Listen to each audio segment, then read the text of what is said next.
Clara Brennan's hands wouldn't stop shaking as Samuel Holbrook tore their marriage contract in half.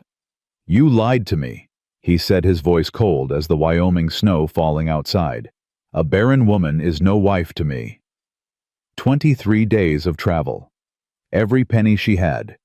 All for 2 words that shattered her heart: get out. But before Clara could reach the door, a small voice cut through the silence. A 6-year-old girl clutching a broken doll whispered, "Papa, please. She looks like Mama." Stay until the end to discover how a rejected woman became the heart of a broken family. Subscribe now and comment your city so I can see how far this story travels. The stagecoach jerked to a stop, and Clara Brennan's forehead slammed against the wooden frame hard enough to draw blood. "Silver Creek!" the driver hollered. "End of the line, lady. God help you if you're stayin'." Clara pressed her gloved fingers to her temple. They came away red. 23 days of travel from Boston, and she was arriving to meet her future husband with blood running down her face. Perfect. Just perfect. She gathered her carpetbag with trembling hands. Everything she owned fit inside 3 dresses, her mother's Bible, a daguerreotype of her dead husband William, and the letters. 6 months of letters from Samuel Holbrook, promising her a home, a family, a second chance at life. "I'm a simple man with simple needs," he'd written. "My children need a mother. I need a partner. Come to Wyoming and we'll build something good together." Simple needs. Clara almost laughed. If only he knew how complicated she was. The cold hit her like a physical blow when she stepped down from the coach. Wyoming in December was nothing like Boston winter. This cold had teeth. It bit through her wool coat, her cotton dress straight down to her bones. "Mrs. Brennan." Clara turned toward the voice. A man stood 10 feet away, hat in his hands, shoulders broad enough to block out the gray sky behind him. Samuel Holbrook. He looked older than his photograph, harder somehow, like the land had worn away anything soft and left only stone. "Mr. Holbrook." She kept her voice steady. "I'm Clara Brennan." His eyes swept over her, cataloging, assessing. She knew what he saw: too thin, too pale blood on her face, city-soft hands that had never touched a cow or split wood. "You're bleeding." The coach stopped suddenly. "I'm fine." He nodded once, then reached for her bag. His movements were efficient, practiced. A man who wasted nothing, including words. "My wagon's across the street. We should talk before heading to the ranch." Clara's stomach dropped. We should talk. Those 3 words had never preceded anything good in her entire life. Of course. The station house was barely warmer than outside. A potbelly stove sat in the corner, giving off just enough heat to keep the water from freezing. Samuel set her bag down and stood with his back to the stove, arms crossed over his chest. He still hadn't looked her in the eye. Not really. "I got your letter," he said. "The one from Cheyenne." Clara's heart stopped. The letter. She'd written it in a Cheyenne hotel room, crying so hard she could barely see the paper. Dr. Morrison in Boston had insisted she tell the truth before the marriage. "Some men consider children essential," he'd said with that clinical sympathy doctors perfected over years of delivering bad news. He deserves to know. "Mr. Holbrook, you should have told me before you left Boston." His voice cut like a blade. "Before I sold cattle to pay for your train ticket. Before my children started asking when their new mama was coming." "I know." Clara forced herself to meet his gaze. Gray eyes cold as the snow outside. "I should have told you sooner. I was afraid you'd reject you." The word hung between them. "Yes." Samuel reached into his coat pocket and pulled out a folded paper. Their marriage contract. The one she'd signed with such hope, pressing her pen so hard the ink bled through to the other side. He tore it in half. The sound was louder than it should have been, like something breaking inside her chest. "You lied to me," he said. "I didn't lie. You let me believe you could give me children. That's a lie, Mrs. Brennan. Might not have been spoken out loud, but it's a lie just the same. Clara's hands were shaking again. She clasped them together tight enough to hurt. I can still be a good wife, she whispered. I can cook clean, teach your children, help with the ranch. I don't need a hired hand. I need a wife who can give me sons. The words landed like stones, each one a bruise. Clara had heard variations of this before, from her mother-in-law after William died, from the doctors who'd examined her, from the society women who whispered behind their fans. Poor Clara. Such a shame. What's a woman worth if she can't bear children? She'd thought coming west would be different. She'd thought Samuel Holbrook's letters, kind, practical, full of quiet humor, meant he saw her as more than a breeding mare. She'd been wrong. I understand. Her voice came out flat, dead. I'll take the next stage back to Cheyenne. That won't be possible. Clara looked up. Excuse me. Roads are closing. Next stage won't come through until spring. Samuel's expression didn't change. You're stuck here, Mrs. Brennan, like it or not. 5 months. She was trapped in this frozen wilderness for 5 months with a man who looked at her like she was a problem to be solved. Clara's knees buckled. She caught herself on the edge of a chair, lowering herself down before she collapsed entirely. I see. Samuel was quiet for a long moment. When he spoke again, some of the ice had left his voice. I've got 3 children at the ranch. Emma's 12, Jack's 9, Lily just turned 6. Their mama died 2 years ago. Scarlet fever. I'm sorry. They need schooling. Emma reads well enough, but Jack struggles with his letters and Lily don't know hers at all. I can barely keep the ranch running and keep them fed. He paused, as if the next words cost him something. You said in your letters you were a teacher back in Boston. Yes, I taught at Mrs. Hartford's Academy for young ladies. Then you can teach my children. Earn your keep through winter. Separate room, separate arrangements. Come spring, I'll pay your passage wherever you want to go. It wasn't a proposal. It wasn't even an offer of employment. It was a transaction. Cold and clean and utterly without sentiment. But what choice did she have? I accept. Samuel nodded once. Good. We leave in an hour. Dress warm. It's a 3-hour ride to the ranch and the temperature drops fast once the sun goes down. He left without another word, and Clara sat alone in the cold room, pressing her palms to her eyes until she saw stars, refusing to let the tears fall.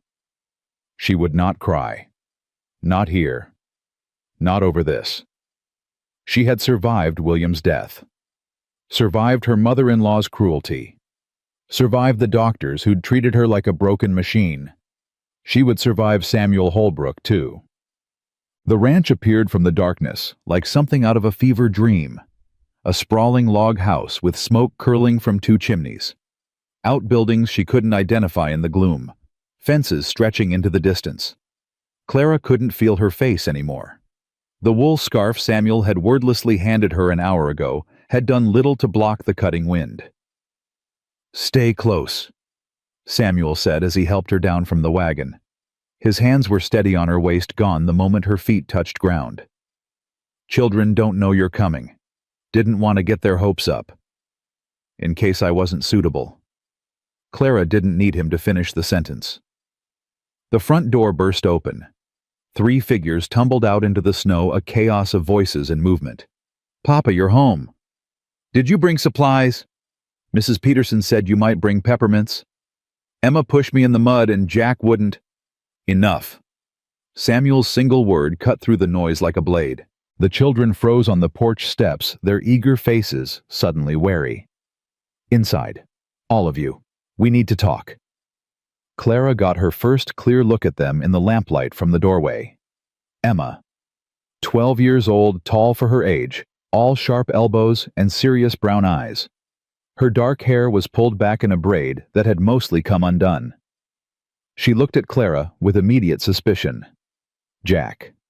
9, built like his father with the same gray eyes. Thinner than he should be, with dark circles under his eyes that spoke of sleepless nights.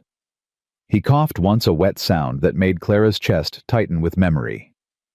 And Lily, 6 years old, clutching a rag doll with one arm missing. Her face was round and solemn, honey-colored curls tangled from sleep. She stared at Clara with eyes too old for her small body. "Children," Samuel said once they were gathered in the front room. "This is Miss Brennan. She's come from Boston to be your teacher for the winter." 3 pairs of eyes fixed on Clara. She forced herself to smile. "Hello. I'm very pleased to meet you all." Emma's eyes narrowed. "You're the lady from the letters, the one Papa was going to marry." The room went silent. Even the fire seemed to stop crackling. "Emma!" Samuel's voice carried warning. "But you're not, are you?" Emma continued, her chin lifting. "You're going to be our teacher, not our mother. That's enough." "Why?" Emma's voice rose. "Why isn't she going to be our mother? What's wrong with her?" "I said enough." The force of Samuel's words made everyone flinch, even Clara. Lily stepped forward suddenly, still clutching her broken doll. She looked up at Clara with those 2 old eyes. "Are you going to leave like Mama did?" The innocence of the question was devastating. Clara crouched down, bringing herself to the child's level. "Your Mama didn't want to leave you, sweetheart. I'm sure she loved you very much." "But she's gone." Lily's voice was matter-of-fact. "Everyone goes away. Papa says people don't mean to, but they do it anyway." Clara's throat closed up. She thought of William, pale and wasted on his deathbed, of the 3 babies she'd lost before they ever took a breath, of everyone she'd loved and lost in her 29 years. "I'll be here all winter," she said softly. "I promise I won't leave until spring." "That's not very long." "No, it's not." Jack had been silent through the exchange, but now he erupted into a coughing fit that bent him double. Wet, rattling coughs that seemed to tear themselves from his small body. Samuel was at his side in an instant. "Easy, son. Breathe through it." Clara watched with growing alarm. She knew that cough. She'd heard it in William during his last months. She'd heard it in the children's ward at Boston General, where she'd volunteered after becoming a widow. "How long has he been coughing like that?" she asked. "Since last winter." Samuel's voice was tight.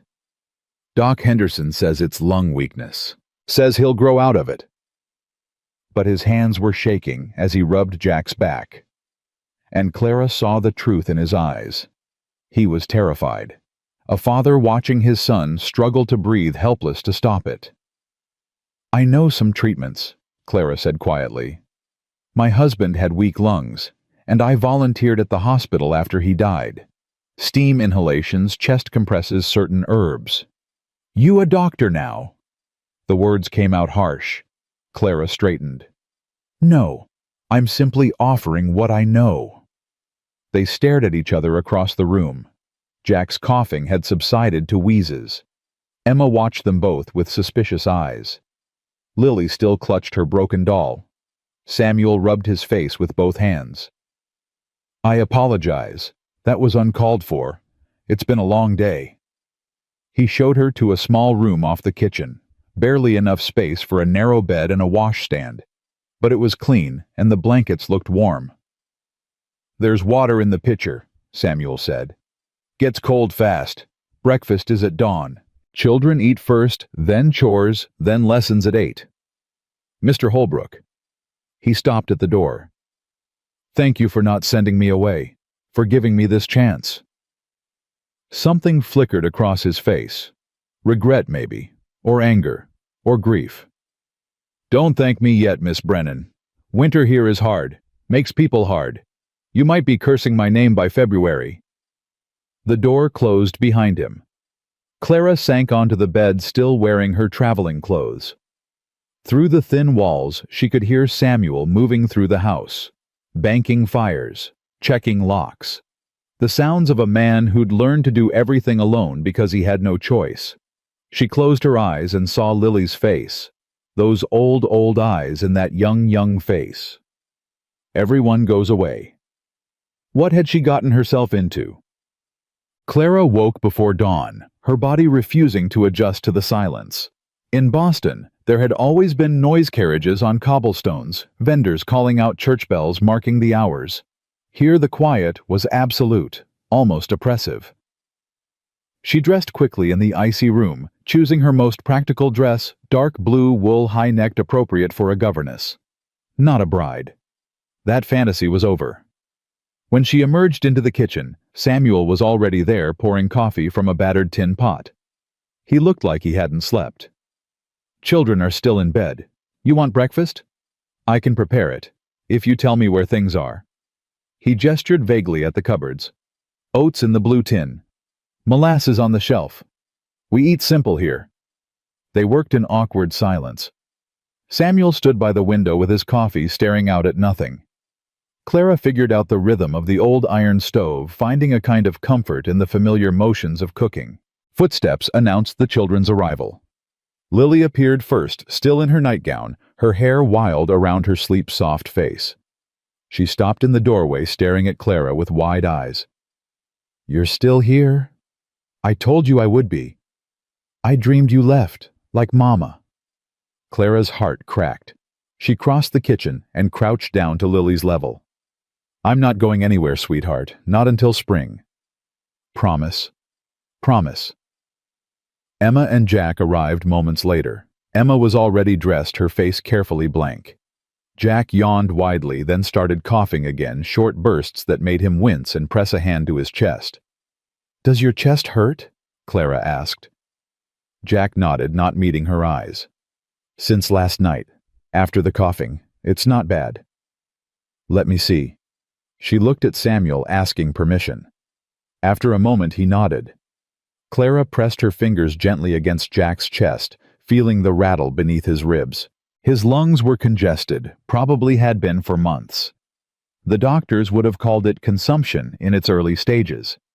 They would have sent him to a sanatorium to die with other children who couldn't breathe. But Clara had seen children recover from this, with the right care, with constant attention, with someone who refused to give up.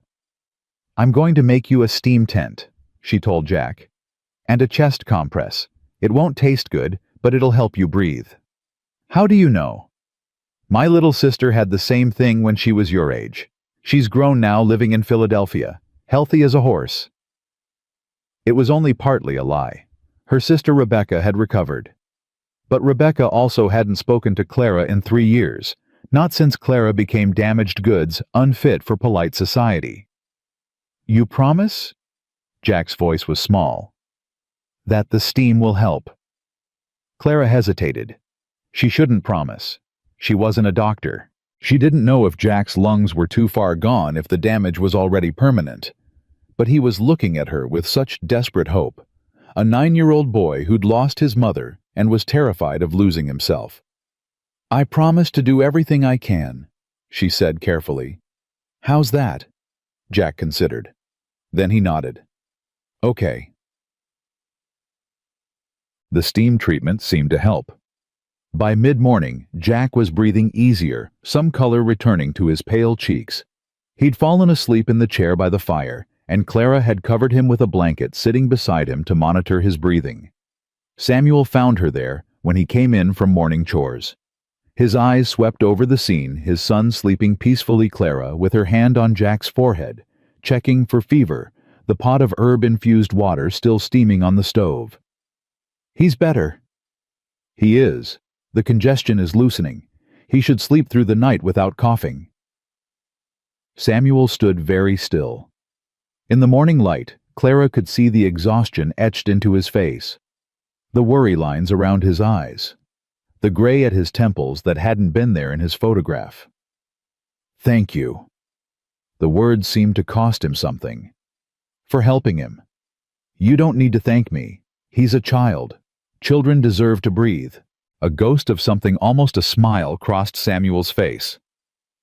"Emma and Lily are in the front room. Mira made them set up the teaching supplies, books and slates and such. Then I should start their lessons." Clara rose, but Samuel's voice stopped her. "Miss Brennan." She turned. "My wife, Sarah." He paused, swallowed hard. "She made remedies like yours. Grew herbs in a garden out back. Knew which ones healed and which ones poisoned." His voice roughened. "I haven't been able to look at that garden since she died." Clara wasn't sure what to say, so she said nothing. "Jack got sick last winter right after her passing. I didn't know what to do. Didn't know her recipes, her methods. Just had to watch him suffer and pray." Samuel's hands clenched at his sides. "If you can help him, really help him, then maybe you being here isn't such a bad thing after all." It wasn't an apology. It wasn't forgiveness for her lie. But it was something. A crack in the wall he'd built around himself. "I'll do everything I can," Clara said. "I promise."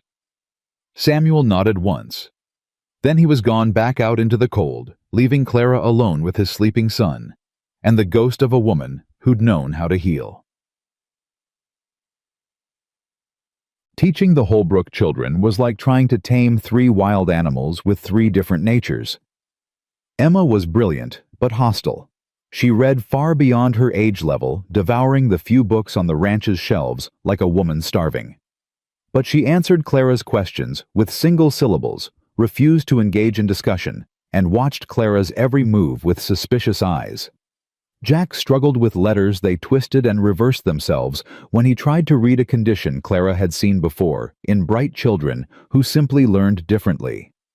He needed patience and creative approaches, not the rigid drilling of traditional schooling. And Lily wanted attention. Any attention. All attention. Constant attention. She would do anything to keep Clara's eyes on her good behavior. Bad behavior. Tears. Tantrums. Sticky sweet compliance. "I can write my name," Lily announced on the second day, showing Clara a slate covered in wobbly letters. "Lily." "That's wonderful, but you've got 1 letter too many. Can you see which one?" Lily studied her slate.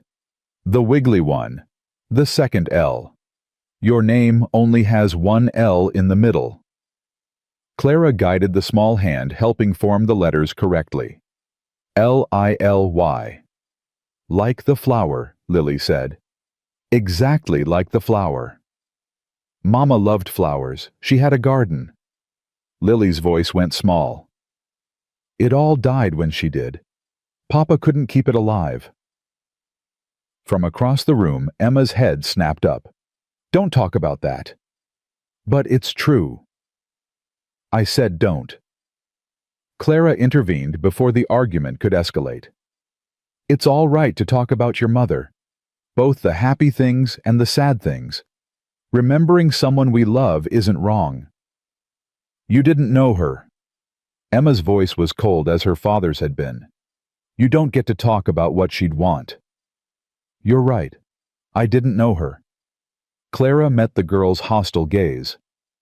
"But I'd like to know about her. If you ever want to tell me." "Why, so you can try to replace her. No one could ever replace your mother, Emma. I'm not trying to."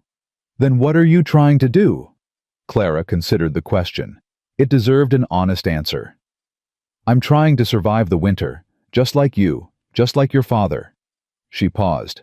"And maybe if we're lucky, we can help each other do more than just survive. We can actually live." Emma stared at her for a long moment. Then she stood abruptly. "May I be excused?" Clara nodded and Emma fled the room. Through the window, Clara watched her run toward the barn braid flying behind her. "She's angry all the time now," Jack said quietly. "Since Mama died. Papa says to let her be. Sometimes people need to be angry for a while. It's part of how they heal." "Are you angry?" Lily asked. "Papa said you came here to marry him, but then you couldn't. That seems like something to be angry about." Out of the mouths of babes.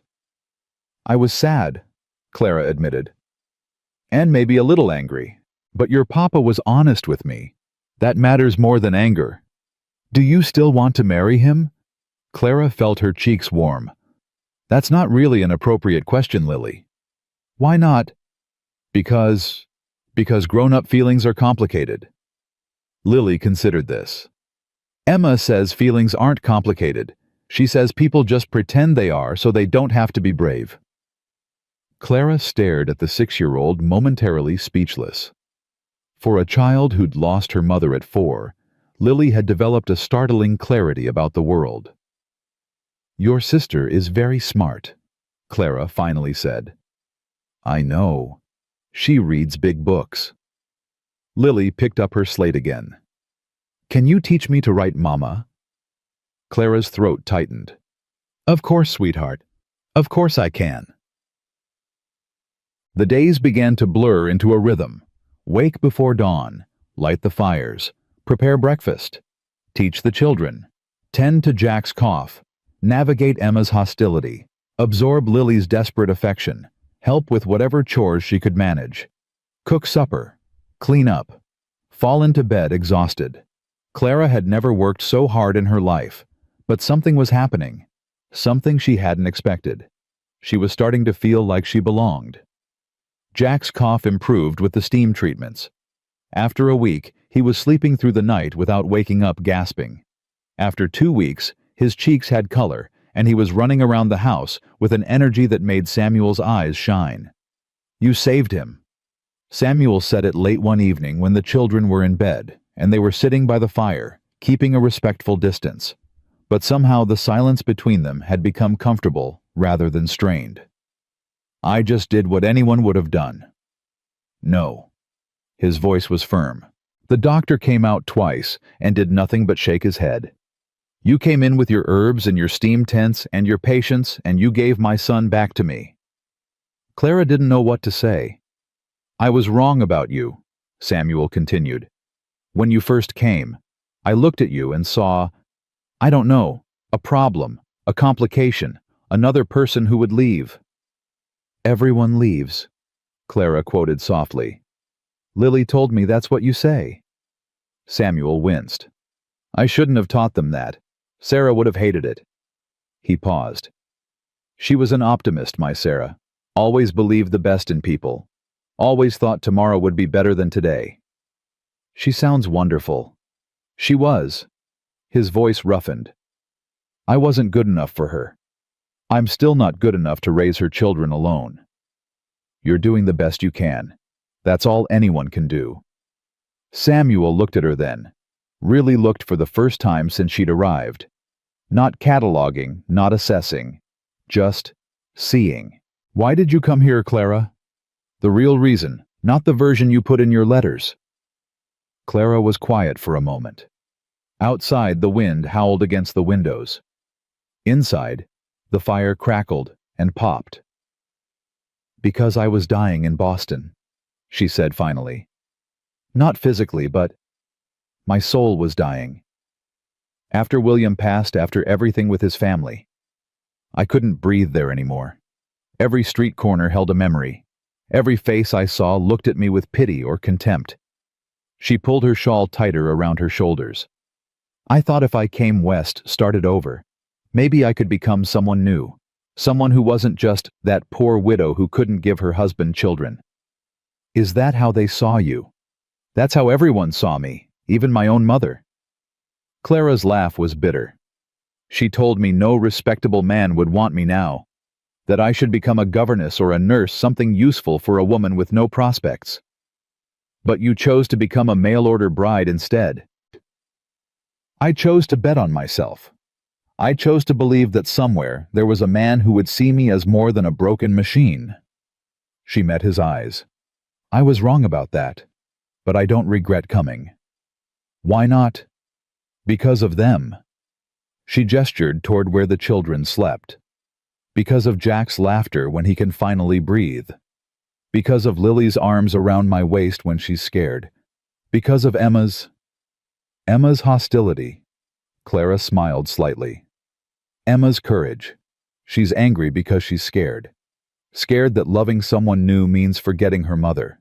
Scared that if she lets me in, I'll leave like everyone else." She paused. "But she's brave enough to show what she's really feeling. That takes more courage than pretending everything's fine." Samuel was quiet for a long moment. "You understand them," he said finally. "Better than I do sometimes, and I'm their father. You understand them plenty. You're just too close to see it clearly." "Is that supposed to make me feel better?" "It's supposed to make you feel human." Clara stood suddenly aware of how late it had gotten, how close they were sitting, how his eyes kept drifting to her mouth. "Good night, Mr. Holbrook." "Samuel." She paused at the doorway. "If we're going to be living in the same house for 5 months, you should probably call me Samuel." Clara felt something warm unfurl in her chest. Something dangerous. "Good night, Samuel." She fled to her room before she could do something foolish, like hope. The breakthrough with Emma came 3 weeks into December. Clara had assigned a composition exercise write about a person you admire. Jack wrote about his father, describing how Samuel could calm a spooked horse with just his voice. Lily wrote about Clara herself, in wobbly letters that made Clara's eyes sting. "Miss Clara is niece. She fixed my dole. I admire her." But Emma sat with her slate-blank knuckles white around her pencil. "Can't think of anyone?" "I can think of someone." Emma's voice was hard. "I just don't want to write about her." "Your mother." Emma's head snapped up. "Don't." "Don't what?" "Don't say her name like you knew her. You didn't. You're just a stranger Papa brought home because he couldn't find anyone else." The words hurt. Clara let them hurt. "You're right. I am a stranger, and I didn't know your mother." She pulled a chair close, sitting so they were eye to eye. "But I'd like to know about her. Through you." "Why?" The word was almost aggressive. "So you can pretend to care. So you can make Papa forget about her." "Is that what you're afraid of? That your father will forget her?" Emma's lip trembled.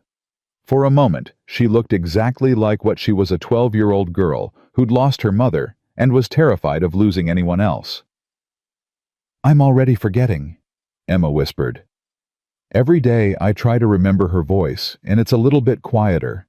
I try to remember her face, and the edges get blurry." Tears spilled down her cheeks. "What if I forget her completely? What if she just disappears?" Clara's heart shattered. "Oh, sweetheart." She reached out slowly, giving Emma time to pull away. Emma didn't pull away. She collapsed into Clara's arms, sobbing in great gasping breaths that shook her whole body. "I miss her so much. I miss her so much.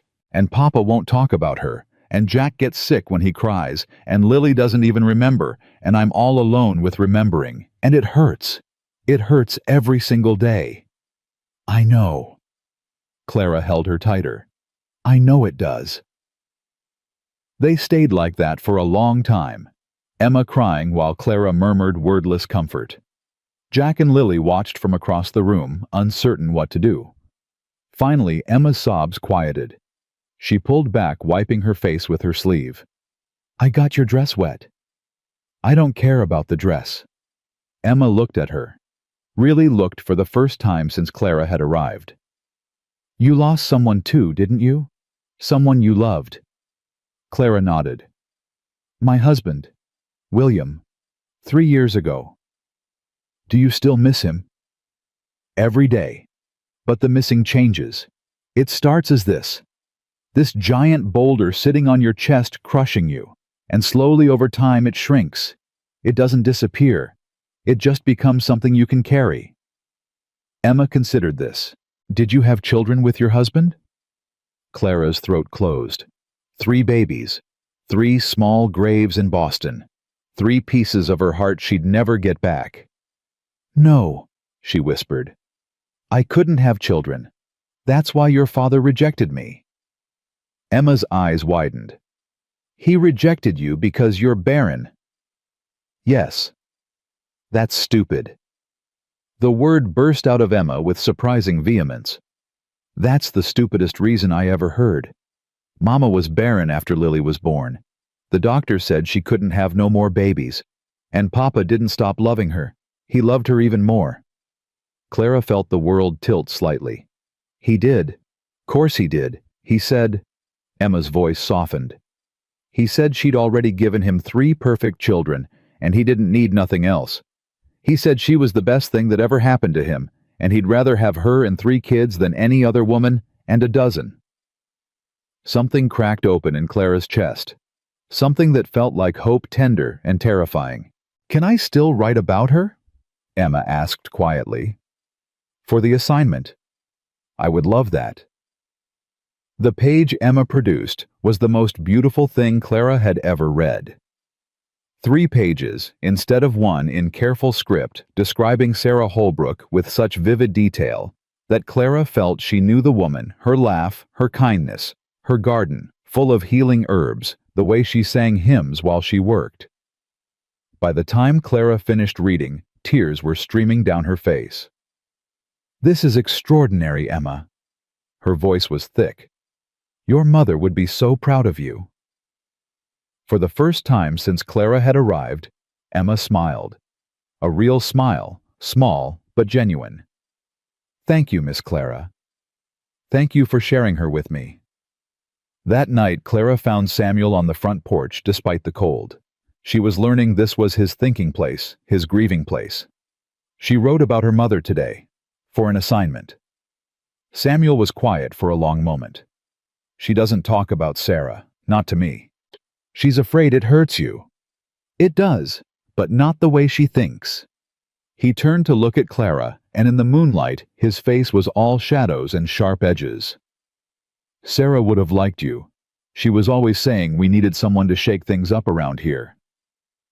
Clara's pulse stuttered. Was she?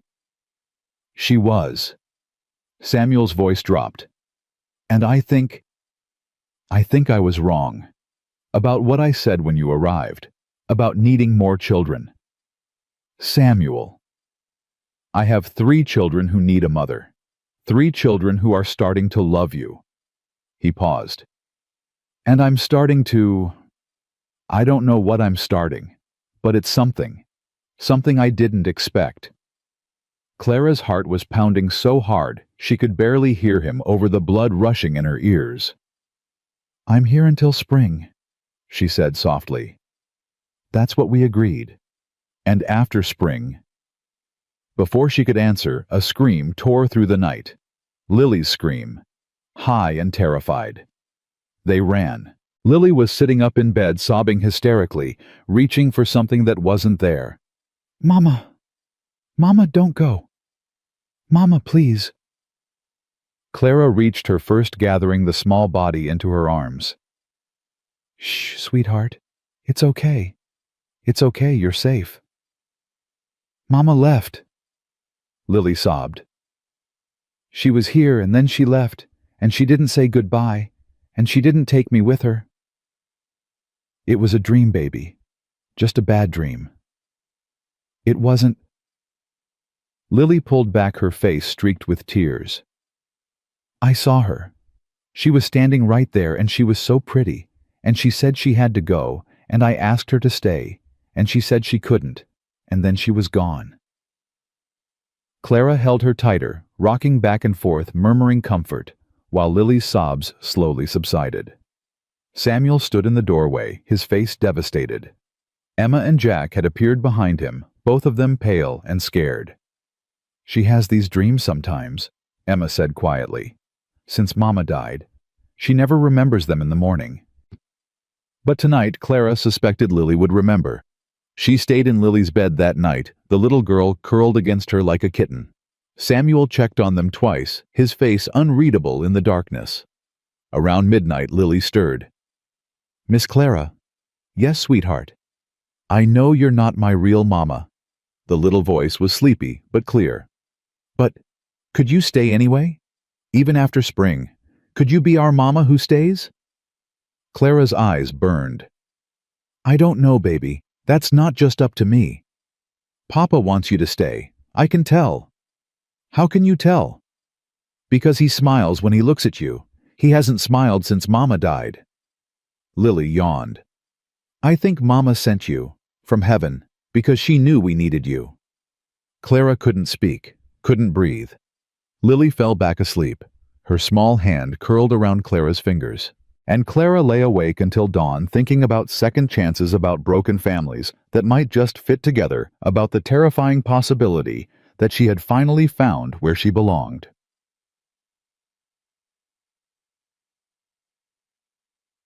But belonging was dangerous. Belonging meant you had something to lose. And there were men in Silver Creek who wanted the Holbrook Ranch men who would do anything to get it. Clara didn't know it yet, but the real fight was just beginning. The next morning, Clara woke with Lily still pressed against her side. The child's small fingers tangled in Clara's nightgown. For a moment she forgot where she was. Forgot the rejection, the frozen wilderness, the arrangement that was supposed to be temporary. Then Lily stirred, and everything came flooding back. "You stayed," Lily whispered, her voice thick with sleep. "I told you I would. People say that. They don't always mean it." Clara smoothed the tangled curls back from Lily's face. "I mean it, sweetheart. I'm not going anywhere." She carried those words with her through the morning chores, turning them over in her mind like stones. "I'm not going anywhere." But that wasn't true, was it? Come spring, she'd be on a stage back to Cheyenne, back to a life that had nothing left for her. Unless Samuel meant what he'd said on the porch last night. Unless the something he was starting to feel was the same something that had taken root in her own chest, growing stronger every day, despite her best efforts to stop it. She was measuring oats into the pot when Samuel came in from the barn, stamping snow from his boots. He stopped when he saw her, and something passed between them. An acknowledgement of what had almost been said last night before Lily's nightmare interrupted. "How is she?" "Sleeping peacefully now. I stayed with her." "I know. I checked." Samuel moved to the stove, pouring himself coffee. 3 times. Clara's cheeks warmed. "You didn't have to do that." "Couldn't sleep anyway." He was quiet for a moment, staring into his cup. "She hasn't had a nightmare that bad in months. Thought we were past it. Grief doesn't work like that. It comes in waves. Sometimes the waves are small, and sometimes they knock you flat." Samuel looked at her. "Speaking from experience. 3 years of it." The silence stretched between them, but it wasn't uncomfortable. It was the silence of 2 people who understood each other's pain without needing to explain it. "Clara." Samuel's voice dropped. "About what I said last night." The front door crashed open. Emma stood in the doorway, her face flushed from running, her breath coming in ragged gasps. "Papa, there's men outside, 3 of them. They're wearing guns." Samuel's expression transformed. The gentle, uncertain man from a moment ago vanished, replaced by someone harder. Someone dangerous. "Stay inside, all of you." He grabbed his rifle from above the door and was gone before Clara could speak. She ran to the window, Emma pressing close beside her. 3 riders sat on horseback near the barn, their horses pawing impatiently at the snow. Even from this distance, Clara could see they were well armed. Well dressed, too. These weren't drifters or outlaws. These were men with money. The one in front swung down from his horse as Samuel approached. He was tall, with silver hair beneath his hat, and the confident posture of a man used to getting what he wanted. "Who is that?" Clara asked. Emma's voice was tight. "Marcus Thornton. He owns half the valley." "What does he want?" "Our ranch. He's been trying to buy it since Mama died."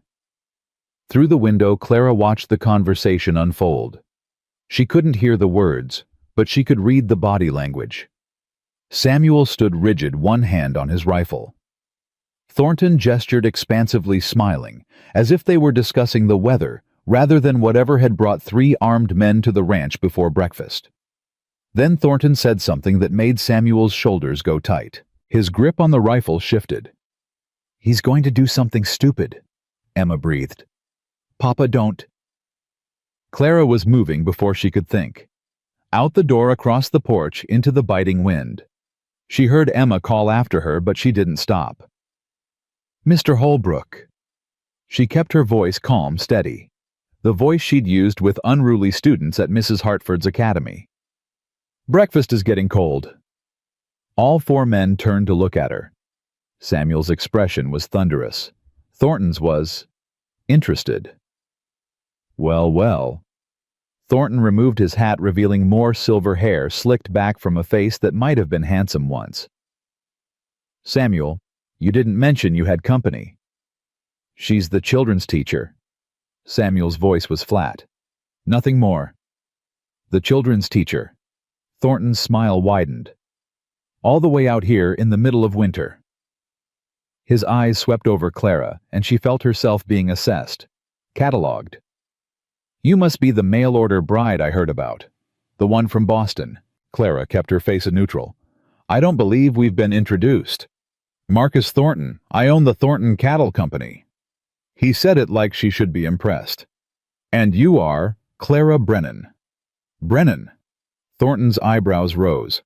Not Holbrook. The lady's name is her own business. Samuel stepped forward, putting himself between Clara and Thornton. And you still haven't answered my question. What are you doing on my land? Just a friendly visit, Samuel. Wanted to check on you and the children. Make sure you're surviving the winter. We're surviving fine. Are you? Thornton's gaze drifted to the barn, the house, the fences. Ranch looks like it's struggling. Roof needs patching. Fence posts are rotting. That barn's going to collapse under a heavy snow. Nothing I can't handle. Of course not. You're Samuel Holbrook. You can handle anything. Thornton's voice dripped with false admiration. But handling and thriving are different things. A man alone with 3 children trying to work a ranch this size. He shook his head. It's too much, even for you. I'm not alone. No. Thornton glanced at Clara. The temporary teacher. She'll be gone come spring. Then what? The question hung in the air. Clara saw Samuel's jaw tighten, saw his knuckles go white around the rifle. Get off my property, Marcus. Just think about my offer. That's all I'm asking. Thornton mounted his horse with the ease of a man who'd spent his life in the saddle. I'm offering a fair price. More than fair. You take it, you can start over somewhere else. Somewhere easier. Give those children a real life instead of watching them freeze and starve out here. My children are fine. Are they? Thornton's eyes found Clara again. That boy of yours was coughing up blood last winter. Heard it from the doctor. Weak lungs, he said. Getting worse every year. He smiled, and there was nothing friendly in it. Cold like this will kill him eventually. You know that. Samuel moved so fast Clara barely saw it. One moment he was standing still. The next he had Thornton by the coat, yanking him half out of the saddle. You ever talk about my son again, I'll put a bullet between your eyes. The 2 men behind Thornton went for their guns. Clara's heart stopped. Samuel. She kept her voice calm, even though her hands were shaking. Let him go. Listen to the lady. Thornton wasn't smiling anymore. You don't want to start something you can't finish. For a terrible moment, Clara thought Samuel was going to do it anyway, going to throw the first punch and give Thornton's men an excuse to shoot. Then Samuel released him, stepped back. His face was carved from stone. Get off my land. Don't come back. Thornton straightened his coat, his expression ugly. You'll regret this, Holbrook. I offered you a way out. Remember that when everything falls apart. He wheeled his horse and rode away, his men following. Clara didn't breathe until they disappeared over the ridge. What were you thinking? Samuel rounded on her, his voice rough with fury. Coming out here putting yourself in the middle of that. I was thinking you were about to get yourself killed. I can handle Marcus Thornton. You were about to grab a man in front of his armed guards. That's not handling. That's suicide. Samuel's jaw worked. He threatened my son. I know. Clara's own anger was rising now. And if you'd gotten shot defending Jack's honor, how exactly would that have helped him? He'd have a dead father instead of just a sick one. The words landed like a slap. Samuel went very still. I'm sorry, Clara said immediately. That was cruel. I didn't mean... You're right. His voice was quiet, defeated. "You're right. I let him get under my skin. I almost—" He rubbed his face with both hands. "God, what's wrong with me?" "Nothing's wrong with you. You're a father protecting his children. That's not weakness. It's love." Samuel looked at her, then really looked, and something in his expression made Clara's breath catch. "You called me Samuel when you were trying to stop me. You called me by my name." Clara felt her cheeks flush. I wasn't thinking. I liked it." He stepped closer, close enough that she could see the flecks of darker gray in his eyes, the slight tremble in his hands. "I like a lot of things about you, Clara Brennan." "Samuel. Papa." They sprang apart. Jack stood in the doorway, his face pale, his eyes wide. Who were those men? Why were they yelling? Samuel crossed to his son immediately, crouching down to his level. "It's nothing, buddy. Just some business talk." "Were they going to hurt you?" "No, nobody's going to hurt anybody." Jack's eyes found Clara. "Miss Clara came outside. I saw her through the window. Was she scared?" Clara moved to join them, kneeling on the cold porch. "I was worried about your papa. That's why I went out, to make sure everyone stayed calm." "She was very brave," Samuel added, and the warmth in his voice made Clara's heart skip. Jack considered this. "Mama used to do that too. Go outside when men came. Papa said she could talk a wolf out of biting." Samuel's expression softened with grief and memory. "She could. Your mama had a gift for that. Maybe Miss Clara has the same gift."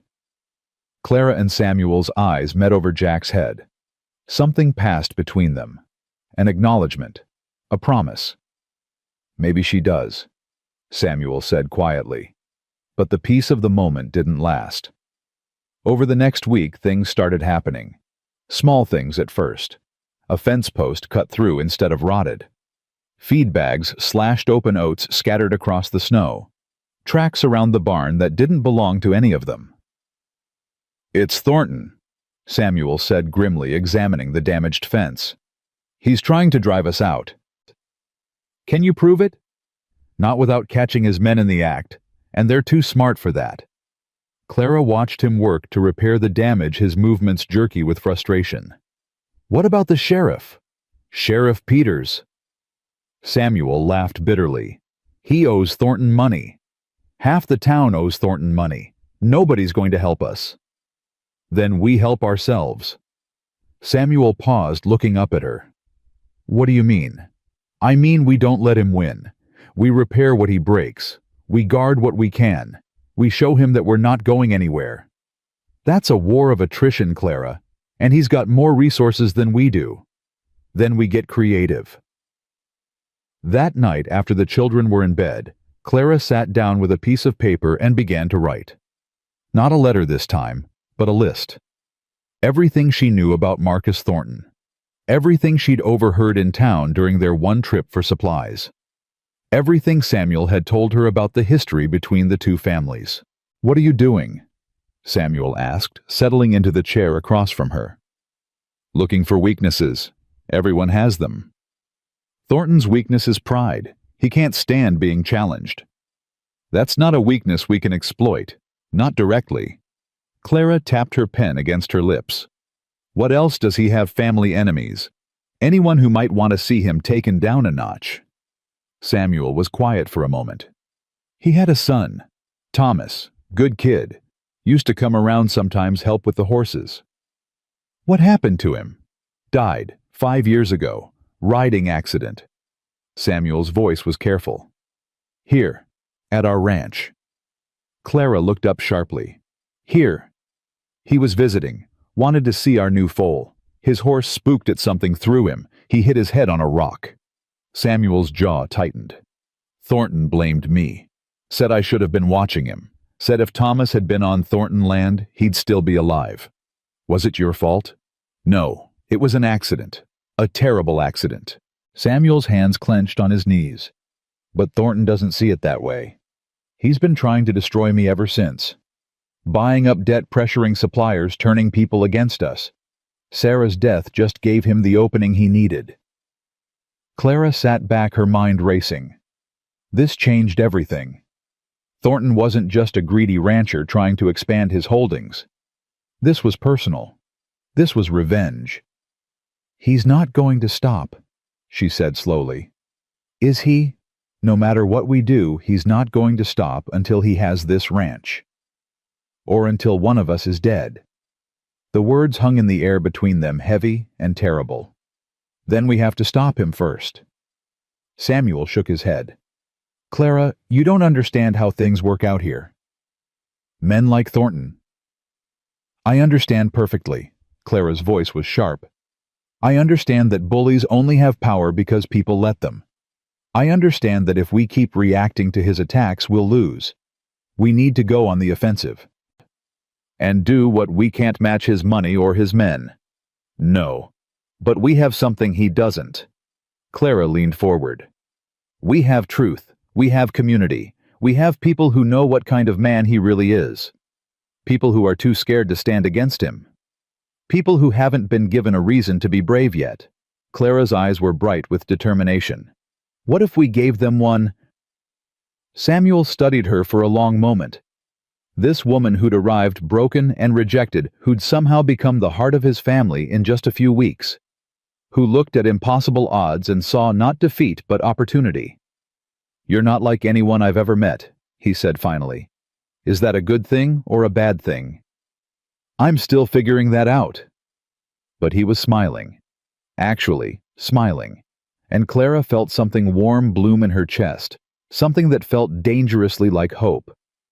The next morning, Emma burst into the kitchen while Clara was preparing breakfast. "Papa's hurt." Clara dropped the spoon and ran. She found Samuel in the barn clutching his arm, blood seeping between his fingers. One of the horses was loose, dancing nervously in its stall. "What happened?" "Saddle strap broke." Samuel's voice was tight with pain. "Horse bolted. Got caught on the doesn't matter. It's just a cut." But it wasn't just a cut. Clara could see that from the amount of blood. She pushed his hands away and nearly gasped. The wound was deep, running from his elbow to his wrist, and it was bleeding freely. "Inside. Now." She half dragged him to the kitchen, ignoring his protests that he was fine, that it looked worse than it was. She set him in a chair and grabbed clean cloths, pressing them hard against the wound. "Hold that. Don't move." Emma hovered in the doorway, her face white. "Is Papa going to be okay?" "He's going to be fine. I need hot water and the sewing kit from my room. Can you get those?" Emma nodded and fled. Jack appeared next, Lily close behind. They took one look at their father's bloody arm and froze. "Jack." Clara kept her voice calm, even as her heart raced. "I need you to take Lily to the front room. Read her a story. Keep her there until I come get you." "But..." "Now, Jack, please." Something in her voice made him obey. He took Lily's hand and led her away, shooting worried glances over his shoulder. "Kids shouldn't see this," Samuel muttered. "No, they shouldn't. Which is why you're going to stay calm and let me fix you up without any fuss." Emma returned with the supplies, and Clara set to work. The wound needed stitches. She'd done this before in the hospital wards after William died, but never on someone she stopped that thought before it could finish. "This is going to hurt," she warned. "Can't hurt worse than it already does." She cleaned the wound with boiled water, then threaded the needle with steady hands. Samuel hissed when she made the first stitch, but didn't pull away. "Talk to me," he said through gritted teeth. "Distract me." "What do you want me to talk about?" "Anything. Tell me about Boston. Tell me about your husband. Tell me why a woman like you ended up on a stage to Wyoming." Clara's hands moved automatically, stitching and pulling, stitching and pulling. "A woman like me. Smart, strong, beautiful." He winced as she tied off a stitch.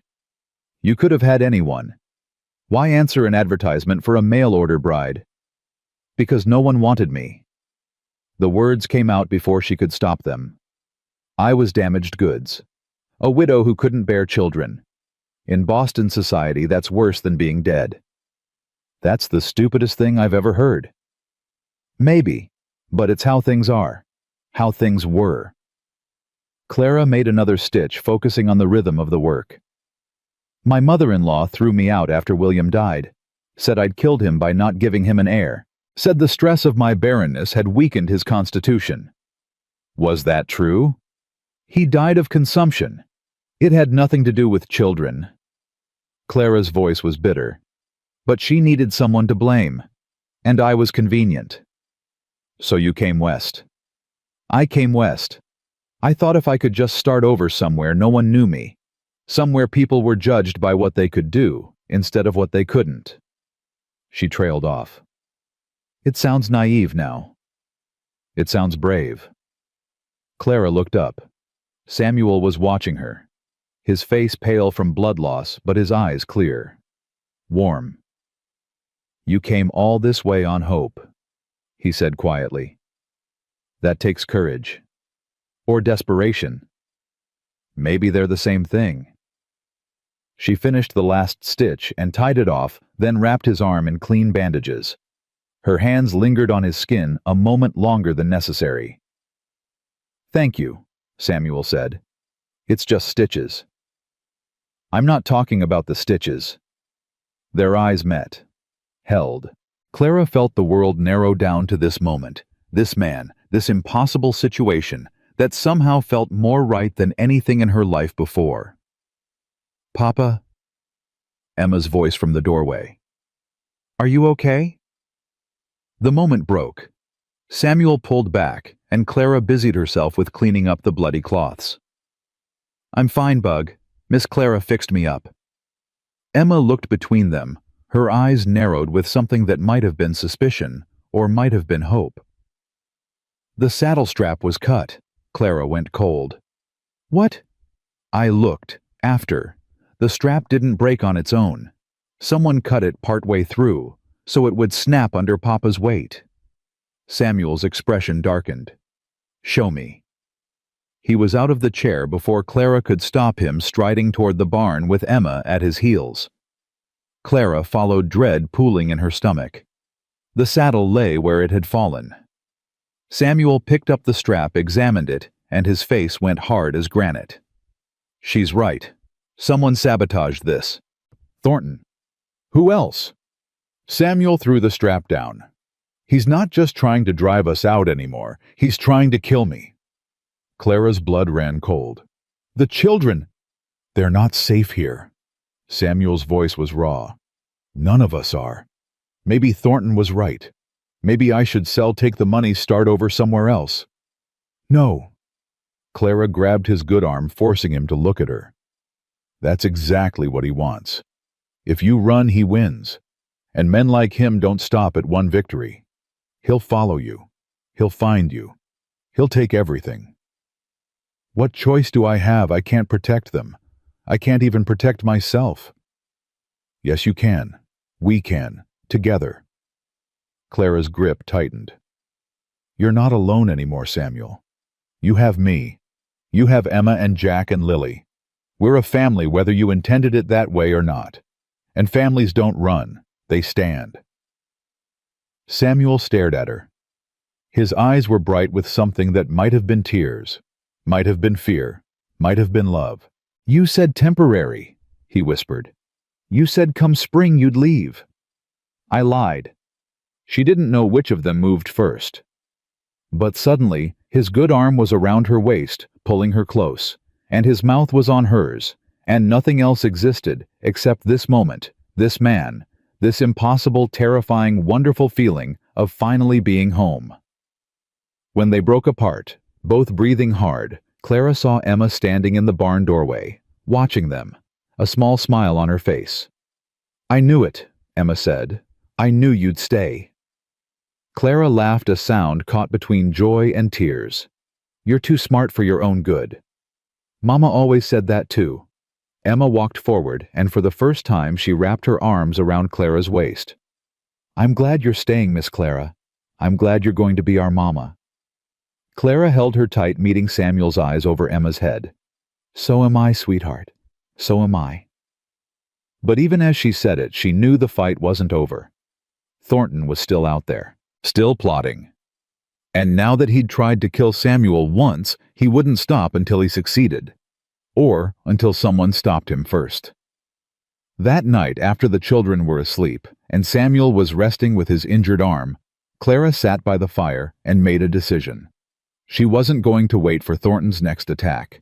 She wasn't going to play defense anymore. She was going to find a way to beat him. And if that meant putting herself in danger, if that meant risking everything she'd just found, then so be it. Because some things were worth fighting for. Some things were worth dying for. And this family, this broken, beautiful, impossible family that had somehow become her own, was worth all of that and more. Clara waited 3 days before putting her plan into motion. 3 days of watching Samuel struggle with his injured arm, of seeing the fear in the children's eyes every time a horse passed on the distant road, of lying awake at night, listening for sounds that didn't belong. 3 days of being afraid. She was done being afraid. "I need to go to town," she announced at breakfast. Samuel looked up from his coffee. "What for?" "Supplies. We're running low on flour, and I need more herbs for Jack's treatments." "I can go when my arm heals." "Your arm won't heal properly for weeks, and we need those supplies now." Clara kept her voice light, casual. "Besides, I haven't been to town since I arrived. I'd like to see it properly." Samuel's eyes narrowed. He wasn't stupid. He knew something was off. "I'll come with you." "With that arm, you can barely hold the reins." "Then we'll wait." "Samuel." Clara set down her spoon and met his gaze directly. "I'm not a prisoner here. I'm not going to hide in this house forever because Marcus Thornton might be watching. He tried to kill me. He tried to scare you into selling. There's a difference." Clara reached across the table and covered his hand with hers. "Let me do this. Let me help." Samuel was quiet for a long moment. She could see the war playing out behind his eyes. Pride versus practicality. Fear versus trust. "Take the shotgun," he said finally, "and be back before dark." Clara smiled. "I will." But she had no intention of simply buying flour and herbs. The ride to Silver Creek took 2 hours. Clara used the time to rehearse what she would say, how she would say it. This was a gamble. If it didn't work, she might make things worse. But if it did work... Silver Creek was larger than she'd expected. A main street lined with wooden buildings, a church with a white steeple, a general store, a saloon, a hotel. People moved along the boardwalks going about their business, barely glancing at the woman on horseback. Clara tied her horse outside the general store and went inside. The store was warm and smelled of tobacco and leather.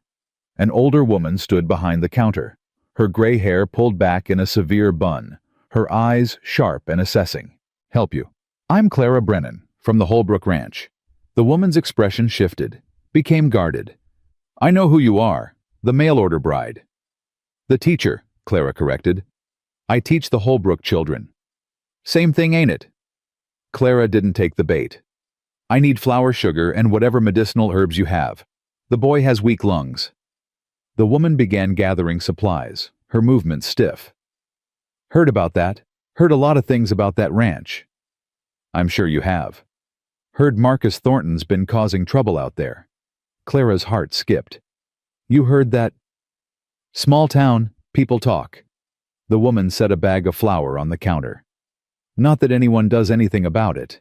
Man owns half the valley, owns the sheriff too near enough." "Is that so?" The woman's eyes met Clara's. "You're not from around here.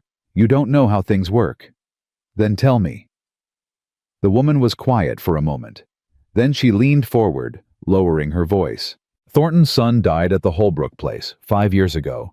Before that, Marcus Thornton was hard but fair. After..." She shook her head. "Something broke in him.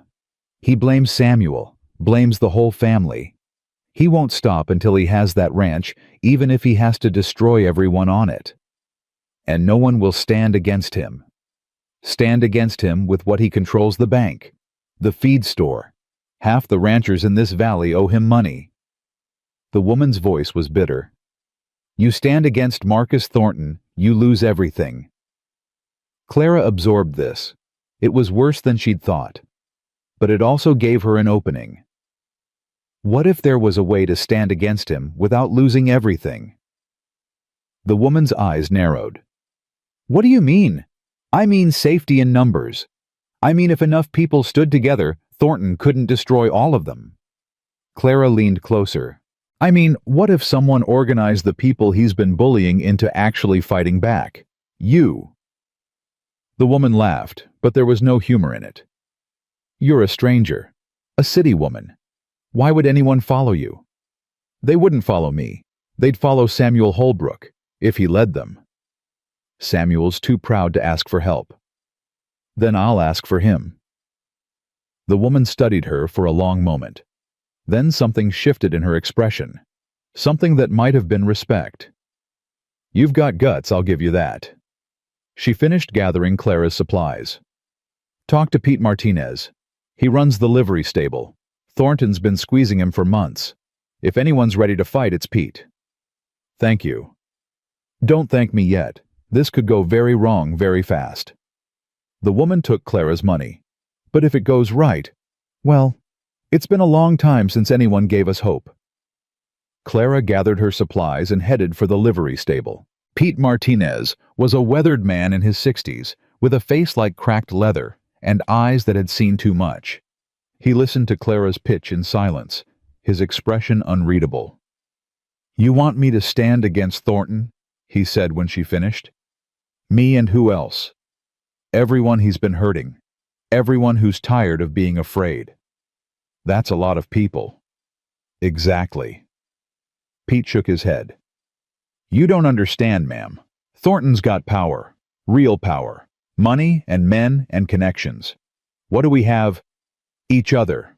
Numbers. The truth. Clara stepped closer.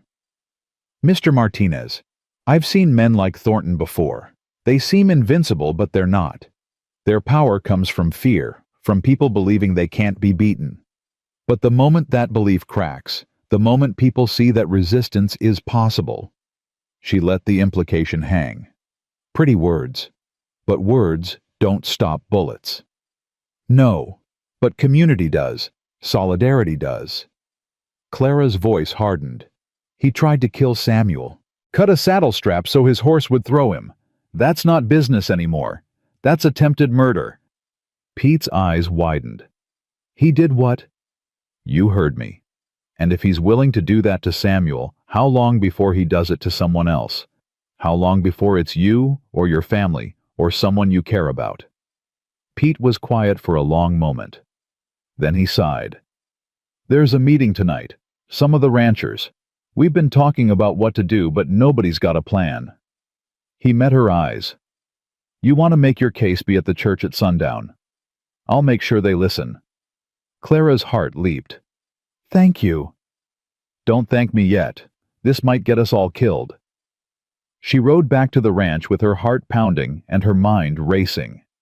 She'd taken the first step. Now she had to convince Samuel to take the next one.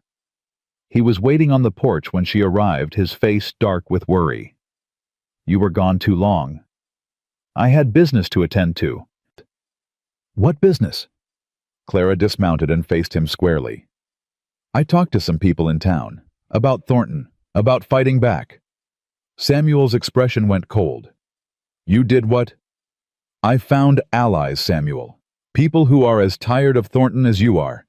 People who are willing to stand together. You had no right. I had every right. He tried to kill you. He's terrorizing your children, and you're just going to wait for him to try again. I'm going to handle it my way. Your way is to suffer in silence until he destroys you. Clara's voice rose. That's not strength, Samuel. That's pride. And pride will get you killed. They stared at each other, both breathing hard. The air between them crackled with tension. There's a meeting tonight, Clara said more quietly. At the church. Other ranchers who've been hurt by Thornton. They want to hear from you. I'm not going to beg for help. It's not begging. It's leading. Clara stepped closer, putting her hand on his chest. These people need someone to show them it's possible to fight back. You could be that person. You could give them hope. I can barely keep my own family safe. How am I supposed to save the whole valley? You're not alone anymore. Clara's voice was fierce. When are you going to understand that you have me? You have the children. You have neighbors who want to help but are too scared to move first. Be the first. Show them the way. Samuel's jaw worked.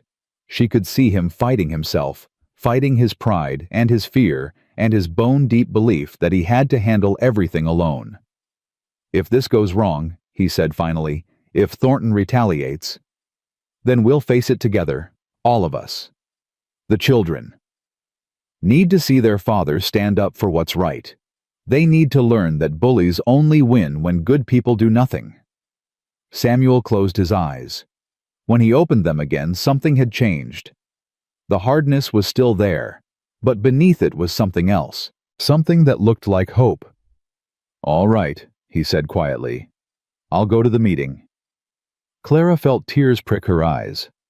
Thank you. Don't thank me yet. This might be the worst decision I've ever made. But he was smiling, just a little, and Clara knew in that moment that whatever came next, they would face it together. The church was packed. Clara hadn't expected so many people, at least 20 ranchers and their wives crowded into the small wooden building with its plain pews and simple altar. They'd come from all over the valley, bundled against the cold, their faces a mixture of hope and fear. Pete Martinez stood at the front waiting. When Samuel walked in, a murmur went through the crowd. Holbrook came. Didn't think he'd show. Maybe there's hope after all. Samuel made his way to the front, Clara at his side. He looked out at the assembled faces, these neighbors he'd known for years, but rarely spoken to, and Clara saw him straighten his shoulders. You all know why we're here. He began, his voice rough.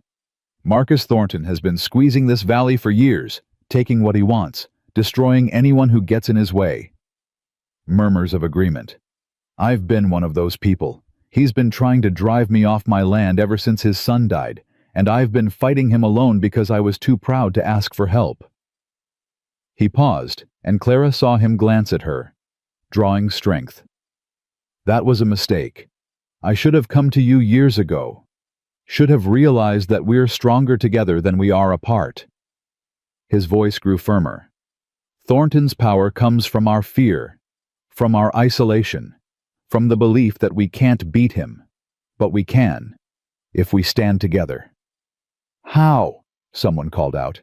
He's got money, men, the sheriff in his pocket. We've got something better. We've got numbers. We've got the truth. And we've got the law if we take our case to the territorial office instead of relying on Sheriff Peters. Another murmur, this one surprised. There's a territorial judge coming through Cheyenne next month, Samuel continued. A man named Harrison who's got a reputation for fairness. If we can document what Thornton's been doing, the sabotage, the intimidation, the attempted murder, we can take it to him. Get a real investigation. One Thornton can't buy his way out of. He'll retaliate, Pete Martinez said. The moment he finds out what we're doing. Then we protect each other, watch each other's properties, pool our resources, make it clear that attacking one of us means attacking all of us. And if that's not enough, a woman's voice called out. Clara recognized her, the shopkeeper who'd given her the tip about Pete. Samuel's jaw tightened. Then we defend ourselves, however we have to. The room went quiet. Everyone understood what he wasn't saying. I'm not asking you to start a war, Samuel said more softly. I'm asking you to stand up, to stop being afraid, to show Thornton that we're not going to be bullied anymore. He looked around the room, meeting eyes one after another. Who's with me? For a terrible moment, no one moved. Clara's heart sank. Then Pete Martinez stepped forward. I'm with you. The shopkeeper followed. Me too. One by one, others joined them. 10 people, 15, 20, until nearly everyone in the church had stepped forward, their faces determined. Samuel's expression was something Clara had never seen before. Shock, gratitude, and beneath it all, a fierce burning hope. "Thank you," he said, his voice thick. "All of you." "Don't thank us yet," Pete said, echoing his earlier words to Clara. "This is just the beginning." They spent the next 2 hours making plans. Who would watch whose property? Who would document what evidence? Who would make the trip to Cheyenne to meet with Judge Harrison? Clara volunteered for Cheyenne before Samuel could stop her. "Absolutely not," he said as they rode home through the darkness. "It's too dangerous." "It's necessary. You can't go not with your arm still healing. And I'm the one who started this. I should be the one to finish it." "Clara, I traveled alone from Boston to Wyoming. I can handle a trip to Cheyenne." "That was different. Thornton wasn't trying to stop you then." "He won't know I've gone. We'll keep it quiet." Clara reached over and took his hand. "Trust me, Samuel. Please." He was quiet for a long moment. The horse's hooves crunched through the snow, and somewhere in the distance, a wolf howled. "I can't lose you," he said finally, his voice barely above a whisper. "Not now. Not after everything." "You won't lose me, I promise." "People break promises." "I don't." Clara squeezed his hand. "I'm coming back to you, Samuel Holbrook. To you and Emma and Jack and Lily. Nothing in this world is going to stop me." He looked at her in the moonlight, and she saw tears glinting in his eyes. "I love you," he said. "I don't know when it happened or how, but I love you. And I'm terrified of what that means." Clara's heart swelled until she thought it might burst. "I love you too. I've loved you since you gave me that scarf on the ride from town, since you let me stay when you had every reason to send me away. I couldn't send you away. Even then, some part of me knew you belonged here. Then trust that I'll come back. Trust that this family is worth fighting for." Samuel pulled his horse to a stop and leaned over, kissing her softly in the cold night air. It was a kiss full of fear and hope, and desperate, aching love. "Come back to me," he whispered against her lips. "Always." She left for Cheyenne 3 days later, carrying documents and testimonies from a dozen ranchers' evidence of Thornton's crimes that would surely be enough to convince Judge Harrison to investigate. The children cried when she said goodbye. Even Emma, who'd become her fiercest defender in the week since their breakthrough. "You're coming back, right?" Emma demanded, her voice fierce, even as tears streaked her face. "You promised Lily. You can't break a promise to Lily." "I'm coming back." Clara hugged her tight. "I promise all of you. 2 weeks, maybe less, and I'll be home." "This is home," Lily corrected, clutching her doll. You said you weren't going anywhere." "And I meant it. Home is here. Home is you." Clara knelt down to Lily's level. "But sometimes, to protect our home, we have to go away for a little while. Do you understand?" Lily nodded solemnly. "Like when Papa goes to check the far pastures." "Exactly like that." Jack hung back, his face pale but determined. "I'll take care of everyone while you're gone. I'll do my breathing treatments without being reminded. I'll help Papa with chores." Clara pulled him into a hug. "I know you will. You're the bravest boy I know." Samuel walked her to where the stage would pass a mile from the ranch. They stood together in the pre-dawn darkness, neither wanting to say goodbye. "I've been thinking," Samuel said, "about what happens when you come back."